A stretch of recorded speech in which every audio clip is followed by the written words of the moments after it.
ദീർഘകാലമായിട്ട് മലബാറിനോട് കാണിക്കുന്ന ഒരു അവഗണന വിവിധ രാഷ്ട്രീയ കക്ഷികളുണ്ട്, മുഖ്യധാര രാഷ്ട്രീയ കക്ഷികൾ വളരെ കൃത്യമായിട്ട് കാണാനുണ്ട്. ആ ഒരു പ്രവണത ഇപ്പോഴും നിലനിൽക്കുന്നുണ്ട് എന്നുള്ളതാണ്. അല്ലെങ്കിൽ മലപ്പുറത്തിൻ്റെ കാര്യം പറയുമ്പോൾ എന്തിനാ ഒരു വിഴുങ്ങൽ, എന്തിനാണ് ഒരു ശ്വാസം മുട്ട്, എന്താ ആവശ്യമുള്ളത്?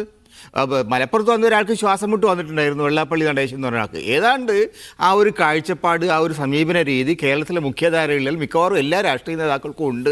അല്ലെങ്കിൽ ഇപ്പം ഈ ആ കൂട്ടത്തിൽ തന്നെ പറയാവുന്നൊരു വിഷയമാണ്, അല്ല അതിന് മുമ്പേ പറയേണ്ട ഒരു വിഷയമാണ്. മലപ്പുറം പോലെയുള്ള പ്രദേശങ്ങളിൽ വിഭജിക്കണം എന്നുള്ളത് ശക്തമായിട്ട് പറയേണ്ട സന്ദർഭമാണിത്.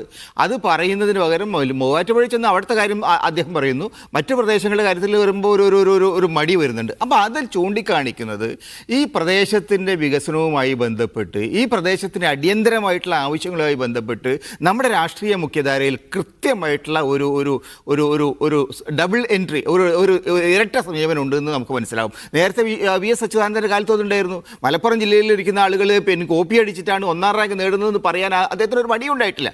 അത് കാണിക്കുന്നത് എന്താ വെച്ചാൽ വളരെ കൃത്യമായിട്ടുള്ള ഒരു സമീപനമാണ്. ആ സമീപനം അനാരോഗ്യകരമാണ്. അത് മലപ്പുറത്തിനോട് മാത്രമല്ല, പൊതുവിൽ മലബാറിനോട് കൂടിയുണ്ട് എന്ന് ഞാൻ കരുതുന്നു.